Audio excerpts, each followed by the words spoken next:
sosok-sosok nanti yang akan menjadi pemimpin di daerah-daerah, dan tentunya teman-teman nanti akan menjadi sosok-sosok yang akan membangkitkan umat Islam ini. Takbir. Nah, teman-teman semuanya, nanti kita akan bahas beberapa hal. Nanti kita akan banyak membahas terkait sebenarnya bagaimana kepemimpinan kita sebagai seorang anak muda, terkhusus di zaman sekarang. Tapi teman-teman semuanya, tak lupa juga kita juga tidak boleh melepaskan identitas keislaman kita sebagai seorang santri. Saat ini kan juga bertepatan dengan hari santri ya teman-teman semuanya. Jadi Mas Sofan nanti akan banyak membahas terkait sebenarnya bagaimana proyeksi kita ke depan menjadi seorang pemimpin masa depan. Walaupun nanti mungkin ada kebahasan yang agak berat, tapi nggak apa, nanti pokoknya didengerin aja. Kalau ada bahasa-bahasa yang nanti bisa dimaknai, nanti semoga bisa dimaknai oleh teman-teman semuanya. Nah, teman-teman semuanya, Mas Sofan pengen tanya pertanyaan yang sangat dasar, pertanyaan yang seharusnya bisa teman-teman jawab, dan pertanyaan yang seharusnya teman-teman nggak bingung. Mas Sofan mau tanya, kenapa teman-teman sekolah di sini? Kenapa? Kenapa? Disuruh, siapa yang disuruh orang tua? Jujur aja, siapa yang disuruh orang tua? Kita lihat berapa persen populasinya ya, teman-teman ya. Oke, turunkan. Ada alasan lain? Mungkin karena dekat rumah misalkan? Ada? Ada alasan lainnya apa selain karena disuruh sama orang tua? Apa? Angkat tangan, satu dong, angkat tangan, biar jelas. Angkat tangan dong, angkat tangan, biar jelas. Biar nggak dengar suaranya. Nah, kenapa alasannya? Masuk surga. Amin. Amin ya. Apalagi? Kenapa sekolah di sini? Jadi hafiz, masya Allah. Siapa yang alasannya sama, pengen jadi hafiz-hafizoh? Ada? Ada. Masya Allah. Yang masuk surga tadi nggak pengen jadi hafiz-hafizoh? Oh, enggak ya. Enggak apa. Hafiz itu 15 saja mas. Nah, ada lagi nggak alasannya? Alasan tadi karena disuruh orang tua, mungkin karena pengen jadi seorang hafizoh. Ada lagi yang memberikan alasan kenapa sekolah di sini? Apa? Biar mandiri. Terus kenapa? Membahagiakan orang tua. Masya Allah. Oke, teman-teman semuanya, dari semua alasan yang disampaikan oleh teman-teman yang ada di sini, baik SMP maupun SMA, baik ikhwan maupun akhwat, semuanya benar. Akan tetapi ada sebuah rahasia. Yang ini ingin Mas Sofan sampaikan kepada teman-teman semuanya. Mau nggak tahu rahasianya nggak? Pengen tahu rahasianya? Yang ini sudah terbukti ketika teman-teman nanti lulus. Sudah terbukti ketika nanti teman-teman misalkan ambil kuliah, entah di dalam negeri, entah di luar negeri, ataupun dimanapun. Mas Sofan yakin teman-teman di sini sebenarnya disekolahkan di sini sebenarnya dengan tujuan untuk mencetak umarok-umarok yang berjiwa ulama, untuk mencetak pemimpin-pemimpin yang berjiwa ulama, untuk mencetak generasi-generasi pemimpin yang memiliki identitas keislaman. Apa yang membedakan sekolahnya teman-teman dengan sekolah yang negeri yang di luar sana? Yaitu terkait ilmu keislaman, ilmu keagamaan, dan juga ilmu kepemimpinan yang mungkin di luar sana tidak didapatkan. Maka teman-teman semuanya, mulailah dan bersiaplah menjadi seorang pemimpin-pemimpin masa depan yang nantinya dalam proses kehidupan kalian pasti akan banyak tantangan. Pasti akan banyak sebuah tugas-tugas yang mungkin tidak mudah untuk kalian. Maka mulai dari sekarang kalian itu dilatih. Mulai dari sekarang kalian dilatih untuk mandiri. Kalian dilatih mungkin kemah jauh dari rumah, SMP udah mondok, SMP jauh dari orang tua, capek-capek misalkan hafalan Al-Quran dan sebagainya, capek-capek misalkan hidup mandiri dan sebagainya. Akan tetapi teman-teman semuanya, itulah tujuan kalian disekolahkan karena ingin mencetak generasi-generasi pemimpin masa depan yang berjiwa Umar. Takbir, Allahu Akbar. Merdeka. Maka dari itu teman-teman semuanya, untuk jadi pemimpin yang berjiwa, untuk menjadi umarok yang berjiwa ulama, itu tidak mudah. Butuh yang namanya ilmu, butuh yang namanya melaksanakan sebuah tradisi yang namanya belajar, butuh tradisi yang namanya mengajar. Kalian sedang belajar, Ustadz dan Ustadzah sedang mengajar, Mas Sofan sedang mengajar. Nah, maka dari itu teman-teman semuanya, salah satu tugas utama ketika kalian berada menjadi berstatus sebagai seorang siswa, sebagai seorang santri di sekolah ini, tugas kalian adalah belajar. Belajar bukan hanya di kelas, akan tetapi belajar juga tentang kehidupan, belajar juga tentang merancang misi masa depan. Karena apa teman-teman semuanya? Kalau kalian nggak belajar, maka nanti akan kalah saing dengan generasi-generasi yang lain. Kalau kalah saing gimana mas? Kalah saing nanti biasanya kalian akan membanding-bandingkan. Kalau membandingkan nanti gimana mas? Kalian biasanya akan menyalahkan orang lain. Kalau nggak menyalahkan orang lain, kalian akan menyalahkan diri sendiri. Kalau menyalahkan diri sendiri, kalian nanti ujung-ujungnya overthinking. Kok dia bisa gitu ya? Kok aku enggak ya? Kok dia bisa dapat lomba itu ya? Kok aku enggak ya? Kok nggak bisa ya? Dan sebagainya. Kenapa? Kuncinya adalah dalam proses kita belajar. Nanti pun Mas Wawan juga akan cerita bagaimana di zaman SMP seperti kalian, di zaman SMA seperti kalian, dan juga di zaman di kuliah seperti itu.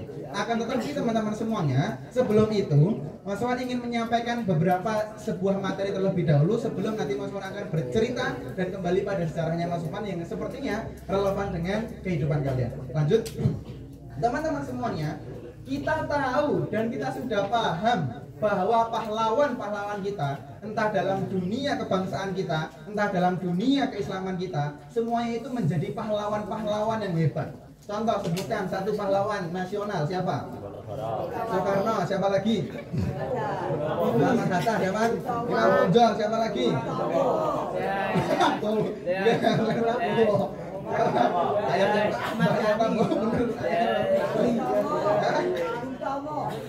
Sambil nyowo. Kalau pahlawan dunia Islam secara internasional siapa? Muhammad Al-Fatih, siapa lagi? Salahuddin siapa? Ayyubi. Nah, mereka hadir untuk membangun peradaban masyarakatnya. Mereka hadir untuk membangun peradaban umatnya. Mereka hadir untuk memperjuangkan agamanya. Mereka hadir untuk memperjuangkan bangsanya. Akan tetapi teman-teman semuanya, saat ini generasi muda, saat ini kita ini mungkin juga termasuk Mas Wawan, mungkin juga termasuk teman-teman kita terkadang terlalu mudah untuk terdikte oleh hukum-hukum sosial.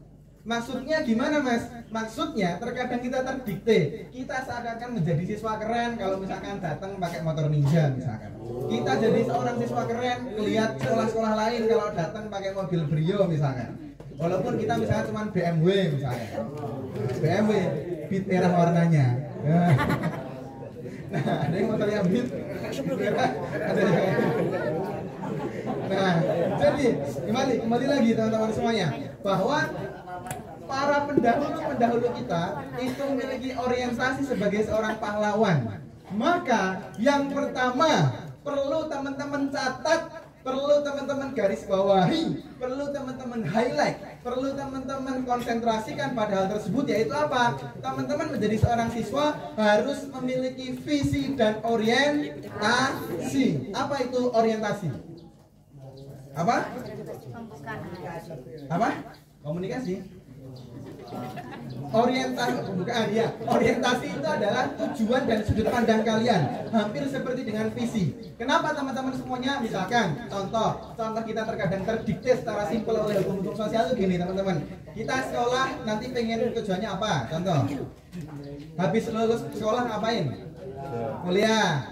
Habis kuliah ngapain? Kerja. Habis kerja ngapain? Nikah ngapain? Punya anak ngapain? Kaya raya gitu ya. Habis kaya raya ngapain? Tua ngapain? Bahagia. Kemudian mati ngapain? Masuk surga. Sesimpel itu ternyata kehidupan kita teman-teman. Tapi ternyata kok ya dilakoni kok angel gitu ya. Nah, kenapa? Karena kita tak memiliki orientasi yang membedakan kita dengan orang lain yang tidak memiliki orientasi kita dalam unsur keagamaan dan perjuangan kita membangun bangsa ini. Maka boleh kalian tujuannya kuliah, tapi buat dikasih sedikit bumbu-bumbu orientasi bahwa dengan kuliah ini suatu saat aku akan jadi ilmuwan. Ketika kita kuliah, kita punya orientasi suatu saat kita menjadi seorang pemimpin bangsa. Kita bisa jadi guru, kita bisa jadi dosen, kita pengen jadi dokter misalkan, yang memiliki identitas keislaman. Sehingga nggak cuma kita kerja kayak enggak. Akan tetapi ketika kita jadi dokter misalkan, kita punya tujuan orientasi untuk meningkatkan taraf hidup dan kesehatan masyarakat. Ketika kita ingin jadi guru, dosen misalkan, kita ingin mencetak para orang-orang terdidik lainnya misalkan. Ketika kita ingin menjadi pemimpin daerah, kita ingin jadi pemimpin sebuah daerah dan sebagainya, kita ingin mensejahterakan ekonomi di masyarakat tersebut. Itu orientasinya. Bukan hanya sekedar urusan materi, bukan hanya sekedar urusan uang dan sebagainya. Sekarang coba kita tanya bareng-bareng. Kita tanya bareng-bareng kepada diri kita. Kira-kira kalau misalkan kita atau kalian ya, misalkan kalian dikasih uang 10 miliar, kira-kira mau nggak? Mau. Kira-kira misalkan kalian dikasih rumah 13 miliar besarnya, kalian mau nggak? Kira-kira kalian kalau misalkan dikasih 10 Alphard, mau nggak? Mau. Kira-kira kalau kalian misalkan dikasih tanah 100 hektar, mau nggak? Mau. Sekarang misalkan Mas Sofan tanya juga kepada koruptor. Koruptor, tak kasih uang 10 miliar, kira-kira mau nggak? Mau. Koruptor, Mas Sofan kasih rumah 13 miliar, mau nggak kira-kira jawabannya? Mau. Mas Sofan juga tanya ke koruptor, Mas Sofan kasih 10 Alphard, kira-kira jawabannya mau nggak? Mau. Mas Sofan tanya kepada koruptor, Mas Sofan kasih tanah 100 hektar, mau nggak kira-kira? Mau. Lalu pertanyaannya, apa yang membedakan antara kita dengan anak kecil? Juga tahu kalau dikasih uang itu juga mau gitu loh. Anak kecil, anak TK, anak SD mau, walaupun kemudian dibuat beli cilok dan sebagainya gitu ya. Nah, tapi ini yang perlu kita bedakan adalah masalah orientasi dan masalah tujuan. Mau Mas aku dikasih uang 10 miliar untuk pembangunan sekolahku dulu, karena aku dulu alumni Al-Hikmah misalkan, tingkat 10 misalkan. Nanti kalau ke kelas naik lift misalkan, setiap orang dikasih iPad misalkan,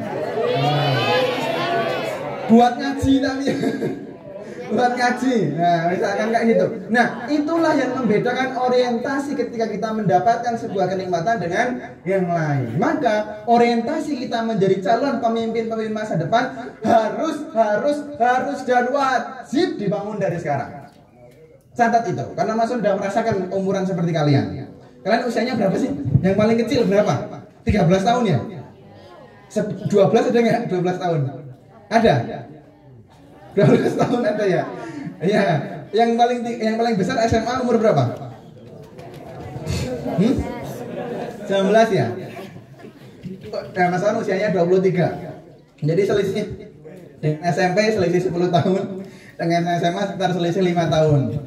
Nah, maka teman-teman semuanya, teman-teman harus mencatat dan suatu saat mencetak dirinya sebagai salah satu nama dalam pahlawan untuk bangsa ini dan juga untuk umat ini. Lanjut, next. Nah, inilah contoh-contoh inspirasi pahlawan-pahlawan kita, teman-teman semuanya. Ada Salahuddin Al-Ayyubi yang juga memperjuangkan kemerdekaan, dulu membebaskan Baitul Maqdis. Ada yang punya cita-cita nanti ke Baitul Maqdis juga? Mau? Mau. Kemudian ada Muhammad Al-Fatih yang dulu membebaskan Konstantinopel. Ada Pangeran Diponegoro yang memimpin perang Jawa. Ada siapa ini? Masih jarang tahu ini, yang paling kanan. Siapa Muhammad Nasir? Siapa Muhammad Nasir? Ada yang namanya Nasir? Nah, Mas mau tanya, kira-kira Mas mau tanya, Negara Kesatuan Republik Indonesia atau NKRI itu dicetuskan tahun berapa? NKRI dicetuskan tahun 1900 yang kenceng 1900 yang kenceng sekali lagi 1945 ada yang 47 yang mana? Ayo kira-kira kalian sama-sama bangsa Indonesia kan? Ya, atau ada yang bangsa Timur Leste di sini? Tidak ada ya. Nah ini yang menjadi sebuah keresahan Mas Sofan. Kadang itu kalau Mas Sofan punya cita-cita jadi Menteri Pendidikan, itu salah satunya adalah untuk memperbaiki kurikulum. Bukan, kurikulum pendidikan sejarah. Negara Kesatuan Republik Indonesia itu dicetuskan oleh seseorang pada tahun 1945. Negara Kesatuan Republik Indonesia bentuknya masih Republik Indonesia Serikat. Nah, siapa yang mencetuskan Negara Kesatuan Republik Indonesia? Muhammad Natsir. Muhammad Natsir kuliahnya di mana? Undip, UNS. Mana? Universitas Boyolali, Unboy. Oxford, bukan. Karena Harvard, bukan. Karena Unisri, Al Azhar, enggak. Muhammad, benar. Muhammad Nasir enggak kuliah. Nah, UNS, ya Universitas Negeri Santri. Nah, tapi ceritanya teman-teman semuanya, Muhammad Nasir ini dulu ya sekolah SMP-nya di sekolah SMP yang di SMP Belanda gitu ya, SMA-nya juga SMA Belanda. Nah, mau kuliah sebenarnya, kuliahnya di mana? Dapat beasiswa sebenarnya, beasiswa ke Belanda, ke Rotterdam, dan juga dapat beasiswa ilmu ekonomi ke UI, tapi nggak diambil. Wah, jadi kayak dapat SNBP ya sekarang namanya, kayak dapat SNBP tapi nggak mau diambil, tapi malah bangun sekolah buat masyarakat. Malah kemudian menjadi pendidik dan sebagainya, walaupun nggak kuliah tapi bisa menjadi salah seorang pendiri universitas. Contoh universitas di Jogja yang didirikan Muhammad Nasir mana? Bukan, bukan UGM, bukan. Yang di Kaliurang mana? UI. Nah, itu salah satu yang dibangun oleh Muhammad Nasir yang nggak kuliah. Nah, kita lanjut teman-teman semuanya. Nah, maka dalam proses kita memiliki jiwa kepemimpinan Islam ini, kita perlu memiliki akidah yang lurus dan kuat. Dan yang kedua, kita memiliki sebuah wawasan yang luas dan juga keilmuan yang luas juga. Yang ketiga adalah kita perlu memiliki kepedulian dengan kondisi umat dan negara kita saat ini. Karena nggak banyak juga orang-orang yang peduli dengan bangsa ini, nggak banyak juga orang yang peduli sama umat ini. Maka kita perlu menjadi generasi-generasi yang siap untuk membangun umat ini. Lanjut, next. Sebenarnya apa sih tujuan kepemimpinan kita dalam proses kita menjadi seorang pemimpin Islam, pemimpin dengan latar belakang entitas dan juga kita memiliki jiwa keislaman adalah kita akan memiliki tugas sebagai pemakmur bumi. Nah, kemudian yang kedua adalah kita sebagai seorang pengayom masyarakat. Yang ketiga, kita adalah sebagai seorang yang ikut meninggikan agama Allah. Nah, itu adalah tugas-tugas kita menjadi seorang pemimpin. Ini sedikit aja, nanti Mas Wan kasih materinya, dan setelah itu nanti Mas Wan akan cerita banyak terkait peristiwanya Mas Wan ketika seumuran sama kalian. Next. Nah, lanjut aja. Next. Nah, teman-teman semuanya, sebelum itu Mas Wan mau cerita. Dulu pas SMP, Mas Sofan itu karena SMP-nya full day, kalian mondok semua ya berarti ya? Mondok, Mas Sofan tuh full day SMP-nya di SMP IT Nur Hidayah. Full day itu pulangnya jam berapa biasanya? Jam 4. Nah, ada nggak dulu yang teman-teman SD atau yang SMP-nya mungkin nggak di Alikma, SMA di Alikma, itu tuh nggak pengen dijemput cepet, pengennya dijemput telat, ada nggak? Nah, Mas Sofan dulu adalah siswa yang kalau dijemput cepet itu nggak mau, pengennya dijemput maghrib. Kenapa kira-kira? Pengen ngapain? Main bola, bener. Nah, tapi selain main bola teman-teman semuanya, Mas Sofan itu terbiasa untuk berdiskusi dengan guru-gurunya Mas Sofan ketika setelah selesai sekolah. Kalau pas kelas kan palingan diskusinya terkait ilmu pengetahuan secara umum ya. Akan tetapi setelah selesai sekolah, habis asar jam 4 setelah pulang, Mas Sofan sering berdiskusi dengan guru-gurunya Mas Sofan dan sering melontarkan pertanyaan-pertanyaan. Pernah suatu ketika, ini unik, Mas Sofan habis main bola, habis main basket, kemudian ketemu sama ustadznya Mas Sofan yang mau pulang. Tapi sebelum itu Mas Sofan salim dulu dan tiba-tiba Mas Sofan tanya secara spontan, nggak tahu kenapa tanya kayak gitu. Tahu nggak kira-kira pertanyaannya apa? Pertanyaannya Mas Sofan adalah, Ustadz, kira-kira hutangnya Indonesia saat ini itu berapa? Itu SMP kelas 8, Mas Sofan masih ingat. Itu pas tahun 2013 atau 2014. Kalian baru lahir atau baru umur 1 tahun? Yang SMP baru umur 1 tahun ya. Nah, apa pertanyaannya apa tadi?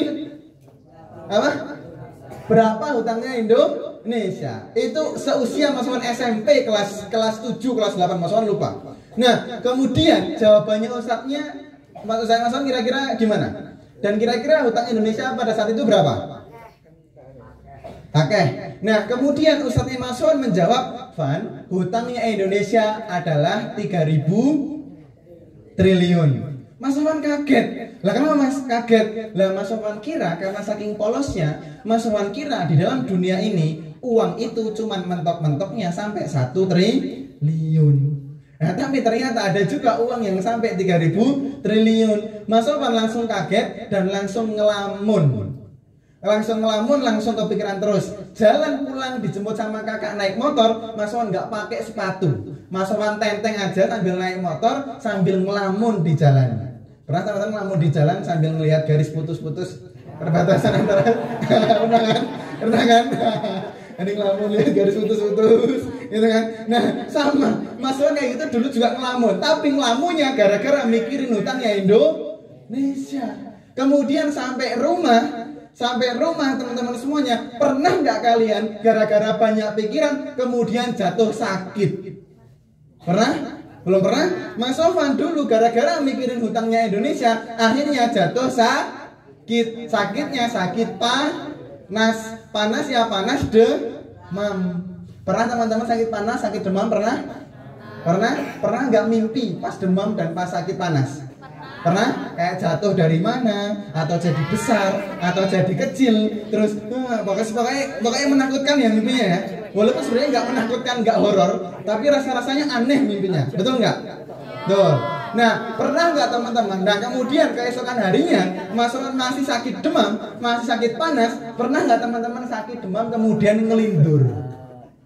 Tahu ngelindur? Tahu apa? Ngelindur itu apa?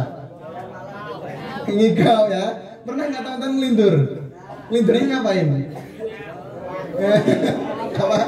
Ngaji, ya Allah. Ngelindurnya ngaji.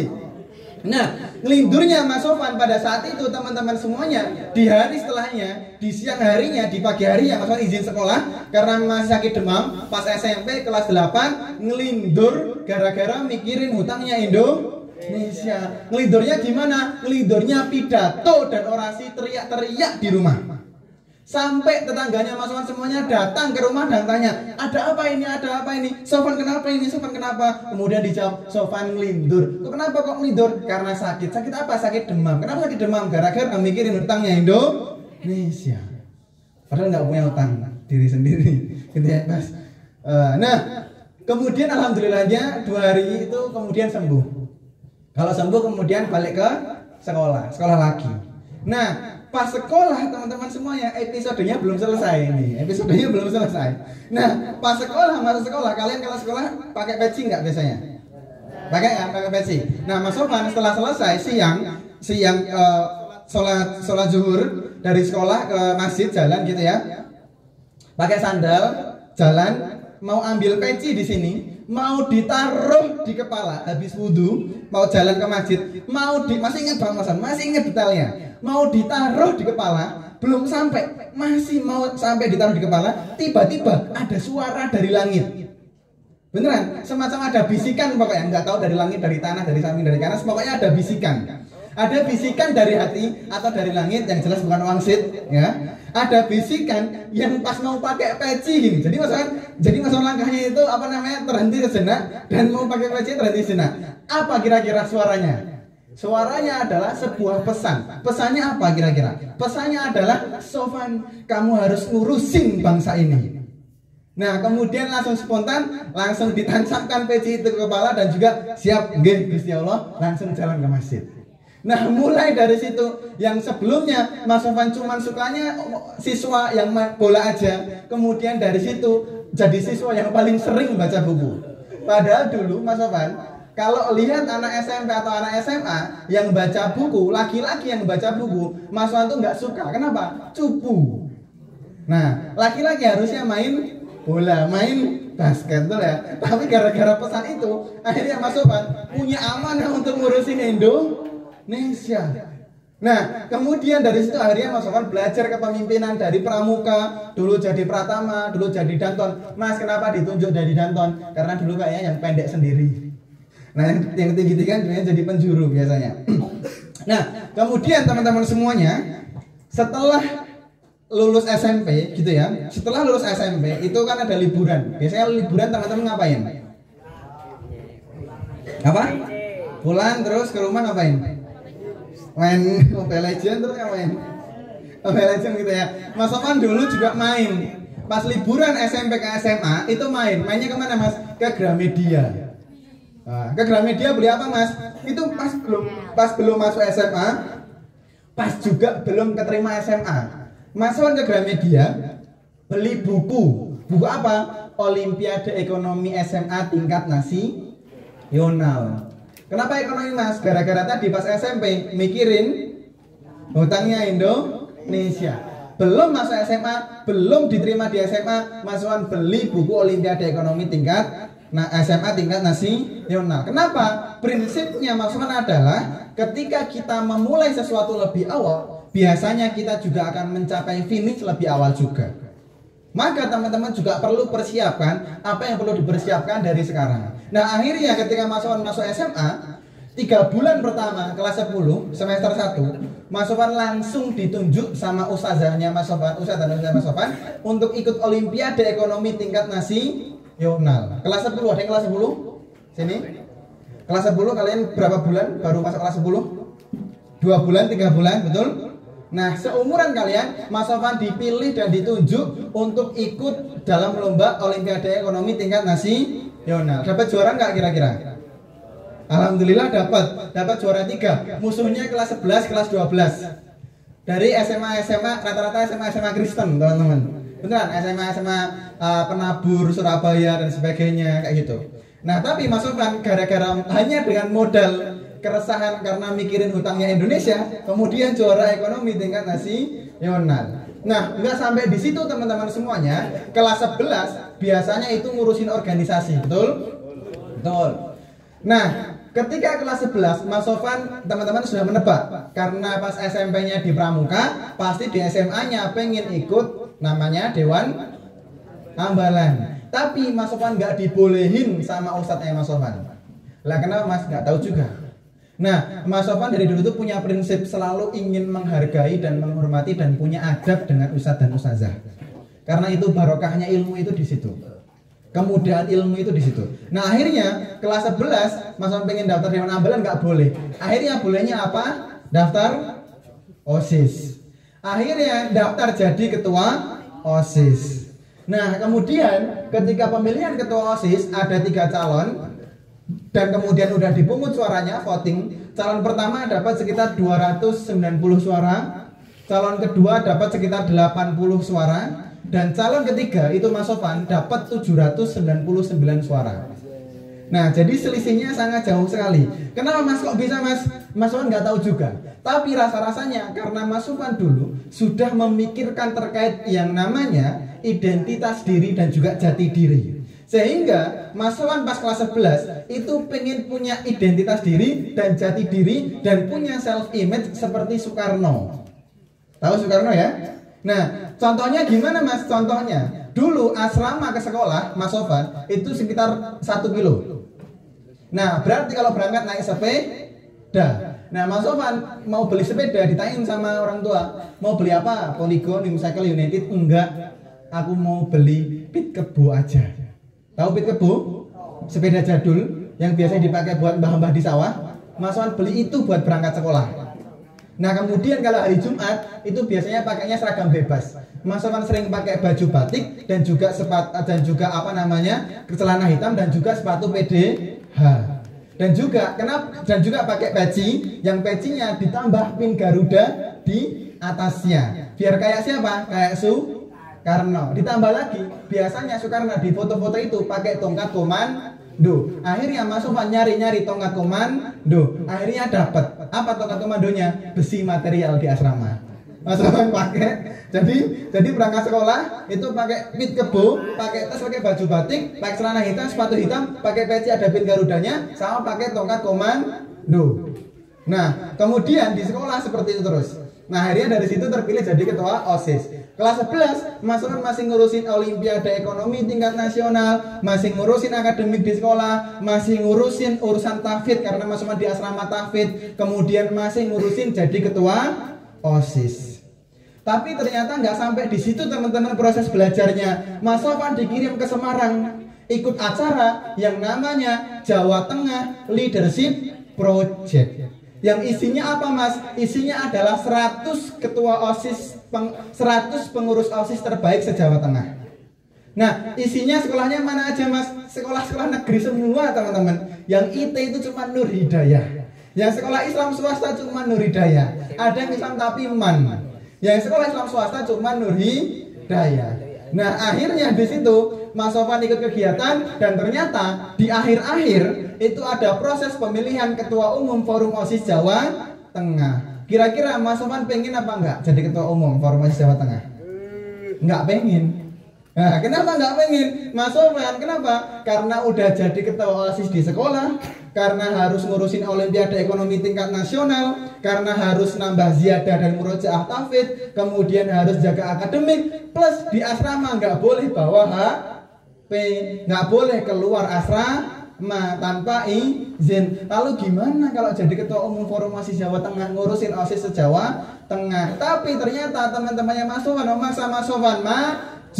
Kemudian pas proses voting ternyata Mas Sofwan terpilih jadi ketua umum Forum OSIS Jawa Tengah yang ngurusin OSIS se-Jawa Tengah. Maka dari itu Mas Sofwan pas SMA nggak pernah ngerasain yang namanya hari Sabtu dan hari Minggu. Kenapa? Pasti hari Sabtu pas habis ekskul pasti langsung naik bis di Tugu Kartosuro, naik bis apa? Bis Safari, bis Sugeng Rahayu dan sebagainya ke arah Semarang. Di sana rapat ngurusin se-Jawa Tengah. Dari Semarang biasanya naik kereta Joglo Semarkerto, sekarang dulu namanya Kaligung, naik kereta keliling kemana? Kendal, Pemalang, Batang, Pekalongan, Tegal, Brebes, Cilacap, Banjarnegara, Purbalingga, Magelang, Demak, Pati, Sragen dan sebagainya, keliling di Jawa Tengah. Nah, sampai kemudian ngurusin OSIS Jawa Tengah. Nah Mas, OSIS di sekolah juga diurusin ya Mas? Ya diurusin. Gimana caranya membelah diri? Ya enggak? Tapi tetap diurusin ya teman-teman semuanya. Nanti Mas kasih tahu caranya. Nah, kemudian pernah suatu ketika Mas Sofwan ya, melakukan sebuah audiensi. Audiensi itu menyampaikan pesan dan juga aspirasi dari siswa. Karena di Forum OSIS Jawa Tengah, Mas Sofwan tiba-tiba disuruh ke Semarang. Kenapa? Karena buat ketemu sama Gubernur Jawa Tengah. Dipanggil sama Gubernur Jawa Tengah. Mas sampaikan Gubernur Jawa Tengah gitu aja ya. Gubernur Jawa Tengah pada saat itu tahun 2017-2018. Mas Sofwan akhirnya datang dari Solo, dari Kartosuro ke Semarang. Dipanggil akhirnya di rumah dinas beliau di Puri Gede di Semarang. Kemudian dipanggil, "Mana ketuanya?" "Saya, Pak." Gitu ya. "Oh ya, kamu sini." Nah, kan kayaknya gitu. Nah, kemudian ditanyain, "Siapa namamu?" "Sofwan Mujahid, Pak." "Oh, Mujahid ya." Oh, kan nama Mujahid ya. "Nah, kamu dari mana sekolahnya?" "SMA IT Nur Hidayah, Pak." "Oh, IT ya? Kok bisa? Sekolah IT jadi ketua dari SMA negeri di sini." "Ini piye bocah yang lain kok bisa jadi ketua? Yang jadi ketua kok malah jadi dari SMA IT." Jadi dari situ ngobrol sama Pak Gubernur, duduk berdampingan. Kalau teman-teman lihat Instagramnya Mas Sofwan ada, duduk berdampingan sama Pak Gubernur. Kemudian Mas Sofwan ngobrolin terkait permasalahan pendidikan saat itu. Masih kelas 11, pakai baju seragam putih abu-abu. Nah, kemudian di situ membahas terkait pendidikan. Dilanjutkan kemudian hari-hari setelahnya Mas Sofwan naik kereta ke Kabupaten Brebes. Ada yang dari Brebes? Ada mana? Brebes mana? Mana? Ada? Oh ada, Brebesnya mana? Songgom. Oh ya, Songgom ya. Nah, itu Mas Sofwan biasanya di Brebes di kotanya. Namanya siapa? Azam kalau habis perpulangan balik ke asrama bawa telur asin enggak? Enggak apa-apa. Harusnya saya bawa telur asin biasanya dari Brebes ya. Nah, Mas Sofwan ketemu sama Bupati Brebes. Bupatinya siapa, Zam? Bupatinya siapa? Bu siapa? Oh ya, bupatinya namanya Bu Iza. Nah, kemudian Mas Sofwan ketemu, Mas Sofwan malah yang tahu ya daripada penduduk Brebes asli. Nah, kemudian dari Semarang langsung naik kereta ke Brebes, ketemu sama Bupati, ngobrol dan juga diskusi, bertemu sama pelajar-pelajar yang ada di sana. Ngobrol aja, kemudian nginepnya di mana? Nginepnya di rumah dinas Bupati juga, gitu. SMA teman-teman semuanya pakai seragam, nginep di rumah dinas Bupati. Nah, kemudian pas kelas 12 teman-teman lanjut next pas kelas 12 Kelas 12 tuh biasanya fokusnya ngapain? Ujian, terus nyari kampus gitu ya. Tapi ternyata Mas Sofan belum selesai akhir-akhir di Ketua Forum Mahasiswa Jawa Tengah, akhir-akhir di Ketua Presiden OSIS di sekolah, masih jadi tim Olimpiade Ekonomi, masih ngurusin akademi sekolah, masih ngurusin Tafid. Mas Sofan tetap disuruh ke Jakarta untuk ikut yang namanya Indonesia Student Leadership Camp, yang isinya adalah 100 ketua OSIS terbaik se-Indonesia. Nah, kemudian di situ ketemu sama orang dari Sumatera, dari Kalimantan, dari perbatasan Kalimantan sama Malaysia juga ada. Nah, kemudian di situ ada pemilihan jadi Ketua Umum Forum OSIS Nasional. Kira-kira Mas mau nggak? Nggak mau, bener. Lah kenapa? Mas Sofan masih jadi Ketua Umum Forum OSIS Jawa Tengah, masih jadi Ketua OSIS SMA ITN Nur Hidayah, masih jadi Olimpiade Ekonomi tingkat nasional, masih ngurusin akademi di sekolah, dan masih harus ziyadah setoran dan murojaah plus kelas 12. Biasanya harus tryout, harus bimbel, harus nyari kuliah. Tapi ternyata di situ ada pemilihan jadi Ketua Umum Forum OSIS Nasional, dan ternyata sudah bisa ditebak, Mas Sofan terpilih jadi Ketua Umum Forum OSIS Nasional. Nah, itu dari IT teman-teman semuanya. Aneh, itu dari IT yang nggak boleh bawa HP kecuali kalau izin Ustadz, ngapunten mau ambil HP di lacinya Ustadz. Kenapa? Mau ngechat teman-teman Ustadz di Jawa Tengah, di nasional. Oh iya, monggo gitu ya. Nah, kemudian Mas Sofan kelas 12, yang lain itu tryout untuk persiapan masuk kampus, yang lain bimbel masuk kampus. Mas Sofan dengan seyakin-yakinnya nggak pernah ikut tryout di luar, nggak pernah ikut bimbel masuk kampus di luar. Akhirnya buku UTBK-nya itu, buku SNBT dan sebagainya itu Mas Sofan kasih ke teman Mas Sofan yang membutuhkan, karena biasanya Mas Sofan pakai bantal doang kalau di asrama. Nah, kenapa? Yang lain bimbel, yang lain tryout, yang lain belajar, Mas Sofan keliling Indonesia, ke Jawa Barat, ke Mojokerto, ke Jawa Timur, ke Lampung dan sebagainya. Buat apa? Ngurusin Forum OSIS Nasional. Berawal dari kepikiran utangnya Indonesia. Nah, kemudian teman-teman semuanya pernah suatu ketika Sabtu Mas Sofan harus ke Semarang, masih ngurusin Forum OSIS Jawa Tengah sampai malam. Kemudian malam banget sekitar jam 11-12, Mas Sofan harus naik bis Sugeng Raharjo ke Jawa Timur, ngurusin Forum OSIS Nasional yang di Jawa Timur, ke Mojokerto, naik bis Sugeng Raharjo, tahu bis Jawa Timuran ngebut, isinya dangdutan juga di dalamnya, misalkan gitu ya. Nah, kemudian sampai di Mojokerto itu pagi, ngurusin Forum OSIS Jawa Timur sampai sore langsung pulang lagi ke sekolah, sampai di asrama jam 2 pagi. Senin jam 2 pagi. Kemudian paginya jam 7, Senin jam 7 pagi ada USBN, ujian sekolah berstandar nasional. Lah Mas, lah belajar pripun? Ya belajar aja gitu. Nah, lah tabletnya gimana? Ya setoran aja. Lah murojaahnya gimana? Ya murojaah. Lah tidurnya gimana? Ya tidur aja gitu ya. Nah, Mas nggak tahu juga kalau bisa kayak gitu. Nah, tapi Mas yakin karena ini kebesaran Allah dan juga sudah ditakdirkan oleh Allah. Nah, tapi kemudian yang lain masih belajar UTBK, yang lain les, yang lain tryout dan sebagainya. Ternyata Mas Sofan dapat kuliahnya lewat jalur undangan. Jadi nggak usah ujian. Loh, kok kamu malah untuk kuliah di sing liyane belajar kowe keliling-keliling. Saya pernah Mas itu mau masuk kelas ya. Mau masuk kelas. Agak telat sedikit kan dari kamar mandi. Mas, assalamualaikum. Terus usahanya, Sofan, kamu kelasnya di sini apa di Semarang gitu, karena biasanya ke Semarang gitu ya, jarang ikut kelas tapi izin. Nah terus akhirnya dapat jalur undangan. Kenapa? Karena punya sertifikat Olimpiade Ekonomi 2 kali. Mas ternyata kelas 12 ya juga ikut lagi, dapat juara lagi. Kemudian mempertahankan nilai rata-rata kalian teman-teman semuanya pas SMA, semester 1, semester 2, semester 3, semester 4, semester 5. Semester 5 itu kelas 12 semester pertama, itu semester 5. Nah, nilai rata-ratanya kalau bisa naik, jangan naik turun. Kalau bisa naik pelan-pelan nggak apa. Nah, terakhir nilai rata-rata Mas Sofan itu di angka 90. Nah, kemudian pengen masuk ke UI tapi nggak boleh orang tua. Pengen masuk ke UGM nggak boleh sama orang tua. Ah, pengen dilepas aja, pengen ke Turki nggak boleh sama orang tua. Bolehnya di mana? UNS, Universitas Negeri 11 Maret. Universitas 11 Maret. Nah, di sana, ya sudah, akhirnya dari situ Mas Wan punya kenalan banyak dan sebagainya. Kemudian di usia 20 tahun Mas Wan nulis buku, kemudian bangun sekolah gratis buat masyarakat di belakang kampus, bangun komunitas, kemudian Mas Wan jadi asisten dosen, Mas Wan jadi asisten peneliti, Mas Wan jadi mahasiswa berprestasi fakultas, Mas Wan jadi mahasiswa berprestasi universitas, Mas Wan kemarin wisuda, jadi wisudawan berprestasi lulusan tercepat sarjana. Nah, dan juga jadi presiden BEM termuda. Kenapa? Karena Mas Wan maju presiden BEM itu di tahun ketiga.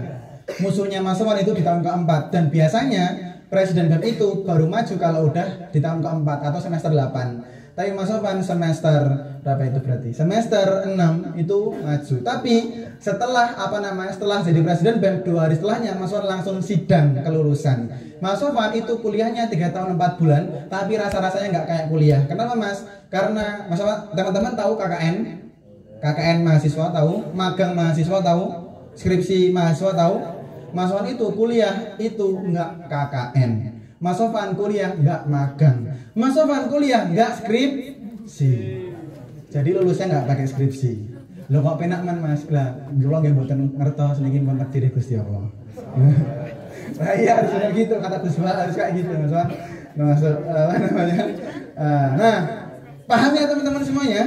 Bahwa dari orientasi kita menjadi seorang pemimpin ke depan, proyeksi kita menjadi seorang umar yang berjiwa ulama akan kemudian ditakdirkan Allah seperti apa, itu yang menjadi jalan terbaik untuk kita ke depannya. Mas Wan berdoa di sini nanti akan tercipta dan terwujud Soekarno yang baru. Mas Wan yakini dan berharap di sini nanti akan ada Muhammad Hatta yang baru. Mas Wan meyakini nanti di sini akan ada Salahuddin Alayubi yang baru. Mas Wan meyakini dari sini nanti ada Muhammad Al-Fatih yang baru. Karena apa teman-teman semuanya? Indonesia dibangun bukan hanya dengan satu air mata orang saja. Indonesia dibangun bukan hanya dengan satu tulang punggung orang saja. Indonesia dibangun bukan hanya dengan satu keringat orang saja. Akan tetapi Indonesia dibangun karena akumulasi kontribusi dari setiap generasi.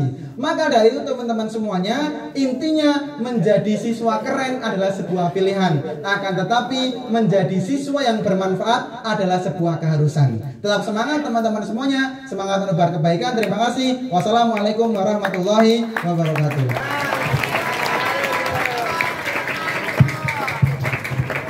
Ya, kita aplaus bersama. Bismillah. Perkenalkan, nama saya Muhammad Nur.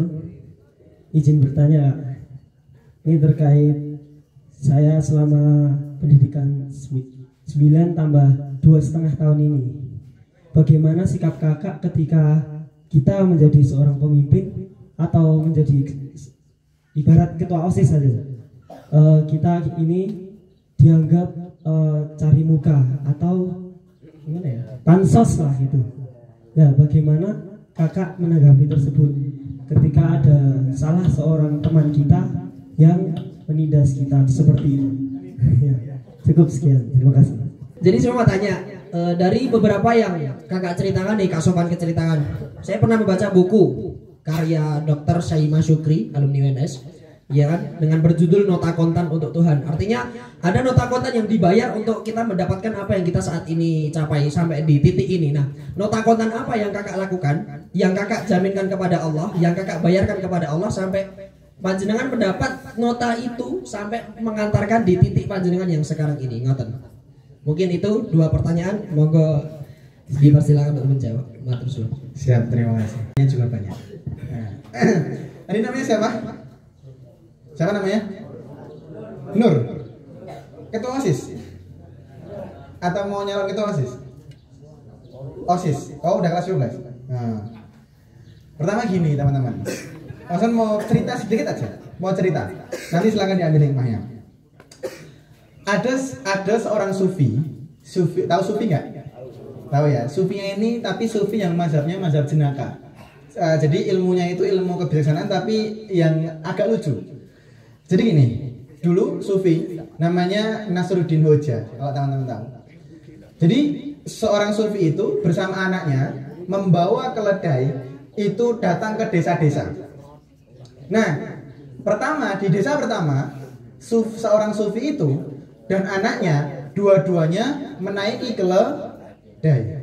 Sampai di desa pertama ada orang yang mencibir, ada orang yang mengomentarin, ada orang yang ngatain, itu bapak sama anak nggak punya kasihan sama keledainya. Masa keledai selemah itu dinaikin 2 orang? Ya sudah, akhirnya sufi sama anaknya itu turun dari keledai. Nah, yang naik siapa? Yang naik cuman anaknya. Lanjutlah ke desa selanjutnya. Sampailah di desa selanjutnya, warga-warganya juga mengomentari, itu ya ada anak naik keledai, bapaknya di bawah narik, gak ada rasa bakti sama sekali sama orang. Ya sudah, akhirnya anaknya turun dari keledai, gantian bapaknya yang naik ke keledai. Lanjut ke desa selanjutnya. Nah, kemudian desa selanjutnya, sampai desa selanjutnya, warga-warganya juga komentarin, itu anaknya nggak punya, itu bapaknya nggak punya kasihan ya sama anaknya. Anak sekecil itu disuruh di bawah naik, bapaknya enak-enakan naik keledai. Ya sudah, akhirnya turun. Kemudian ke desa selanjutnya, keledainya nggak dinaiki, ayah sama anaknya ya dibawa aja, dibawa, keledainya cuma ditarik aja. Sampai di desa selanjutnya, kemudian tiba, warga-warganya masih berkomentar, itu anak sama bapak nggak punya pikiran ya, masa punya keledai nggak dinaiki. Nah, jadi dimanapun teman-teman semuanya pasti akan ada yang mau komentarin, entah itu komentar positif, entah itu komentar negatif. Selama kita punya niat yang baik, selama niat kita dan orientasi kita adalah kepada Allah, selama niat dan orientasi kita adalah untuk kebaikan, maka orang-orang yang mengomentari itu biasanya karena punya rasa hasad atau rasa dengki. Tapi kalau emang niat kita pengen famous, berarti yang ngatur itu ya bener, betul. Karena kalau niat kita memang mau famous. Tapi kalau niat kita adalah untuk Allah, kemudian karena untuk kebaikan dan sebagainya, itu pasti kita kalau dalam Al-Quran, wala takhafu wala tahzanu, nggak takut dan nggak khawatir dan juga nggak bersedih, karena urusan kita bukan sama makhluk tapi sama Allah. Sama teman-teman semuanya. Mas Sofan dulu ketika mau jadi presiden BEM itu pasti juga, oh Sofan ini udah terlalu famous, oh Sofan ini udah terlalu ini. Padahal ya sudah, biasa aja, santai aja, itu makhluk, gitu ya. Nah, yang akan membuat kita sedih sebenarnya diri kita sendiri. Kenapa? Karena kita menghendaki omongan-omongan orang itu masuk ke dalam hati kita. Kalau kita nggak menghendaki omongan-omongan orang lain itu masuk ke dalam hati kita nggak akan sedih, kita nggak akan bingung, kita nggak akan kecewa. Maka punyailah proteksi itu. Akhirnya Mas Sofan jadi presiden BEM itu punya niatan yang nggak Mas Sofan sampaikan kepada banyak orang. Emang niatnya Mas jadi presiden BEM, apakah pengen followersnya banyak? Enggak. Tapi apa? Niatnya adalah untuk turut serta ngurusin umat-umatnya Rasul yang ada di kampus, yang ada di Indonesia. Ngurusin umat-umatnya Rasul yang susah bayar UKT, ngurusin umat-umatnya Rasul yang kelas kuliahnya fasilitasnya kurang, ngurusin umat-umatnya Rasul yang harga panganan dan sebagainya. Nah, maka sama, kalau misalkan ingin jadi seorang pemimpin, tunggulah sampai niat kalian benar-benar niat untuk menjadi seorang pemimpin yang mengorbankan jiwanya, mengabdikan dirinya, meluangkan waktu dan gagasannya untuk membangun masyarakat dan untuk membangun umat. Sama, kalau pengen jadi ketua OSIS, nggak usah kelihatan pengen famous. Kelihatan kok kalau orang yang pengen kelihatan famous, nanti biasanya omongannya kosong isinya. Tapi kalau orang yang punya kontribusi dan punya visi, walaupun dia punya public speaking yang bagus, tapi pasti omongannya juga berbobot dan punya tujuan. Maka nggak perlu khawatir dengan omongan-omongan orang karena belum tentu benar. Tapi apa yang kita yakini, kita tawakalkan dulu, kita doakan, baru kita ikhtiarkan. Jangan sebaliknya, jangan ikhtiar, doa, tawakal. Enggak, kebalik. Tawakal dulu, pasrahkan semua sama Gusti Allah. Ya Allah, saya diminta untuk jadi ketua OSIS. Saya pasrahkan ke jenengan Gusti Allah. Kemudian saya berdoa semoga ini Engkau berikan kebaikan. Baru kemudian kita berikhtiar. Kenapa? Kalau misalnya kita berikhtiar dulu, kalau kita berikhtiar dulu langsung berhasil, itu biasanya kita nggak berdoa sama nggak tawakal. Nah, maka tawakal dulu, berdoa dan kemudian ikhtiar. Coba dilatih seperti itu. Nah maka nggak perlu khawatir dan nggak perlu merasa ditindas ya. Bahasanya ditindas kayak masyarakat yang ditindas. Ya, jadi nggak usah khawatir dan nggak usah terlalu dipikirkan dan sebagainya. Walaupun nggak apa wajar itu kepikiran, tapi nggak usah terlalu dibuat khawatir karena nanti malah menzalimi diri kita sendiri juga kayak gitu.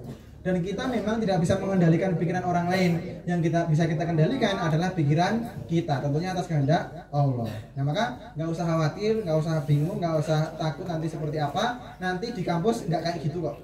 Di kampus kalau kamu misalkan mau maju, kamu malah keren. Soalnya kan di kampus ngapain? Nanti biasanya pada malu-malu juga, pada ogah-ogahan juga kayak gitu. Tapi kalau tetap nanti di kampus kamu mau maju, malah kamu bagus. Di SMA mungkin masih kayak gini karena melatih mental kamu. Ya, jadi mentalnya dilatih. Gitu ya, paham ya? Sudah menjawab ya Mas Nur ya? Oke, Mas Nur doakan semoga nanti jadi pemimpin di masa depan. Amin. Terus pertanyaan sedikit aja, jawabannya tadi apa ya?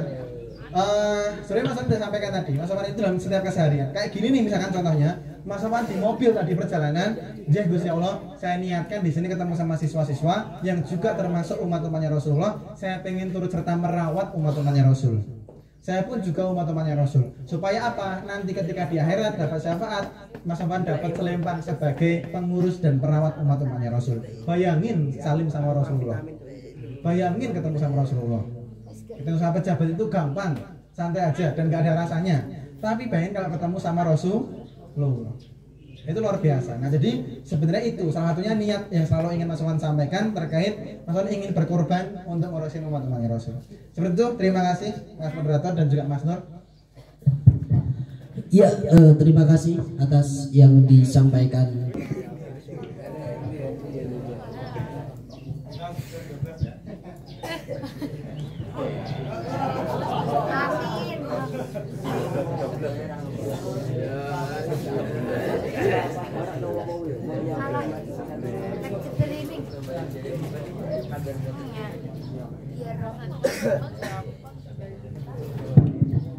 Alhamdulillah rangkaian kita materi saat ini telah selesai.